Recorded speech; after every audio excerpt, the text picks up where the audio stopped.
আসসালামু আলাইকুম রহমতুল্লাহ। আজকে কথা বলবো হাফিজ কোরআনদের মর্যাদা নিয়ে।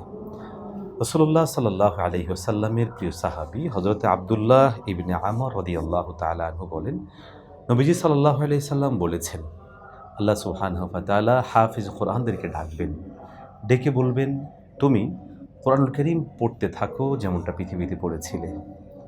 এরপরে তাদেরকে তাদের মর্যাদা সম্পর্কে ঘোষণা দিয়ে বলা হবে, তোমার পাঠ যেখানে গিয়ে শেষ হবে, তোমার মর্যাদার স্তর সেখানে গিয়ে পৌঁছাবে। প্রিয় দর্শক, হাদিস শরীফের এই বর্ণনা থেকে স্পষ্ট হয়, নবী করিম সাল্লাল্লাহু আলাইহি ওয়াসাল্লাম হাফেজ কোরআন যারা হবেন, কোরআনুল কারীমকে যারা সংরক্ষণ করবেন, আল্লাহ সুবহানাহু ওয়া তাআলা তাদেরকে স্পেশাল মর্যাদা দিবেন।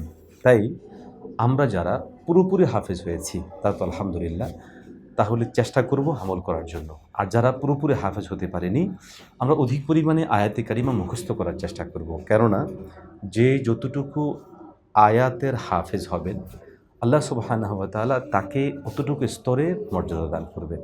আল্লাহ তাআলা আমাদেরকে কোরআনুল কারীম হিফজ করার মাধ্যমে, আয়াতে কারিমা মুখস্থ করার মাধ্যমে, আমল করার মাধ্যমে, জীবন গড়ার মাধ্যমে এই বিশেষ মর্যাদা প্রাপ্ত হওয়ার তৌফিক দান করেন।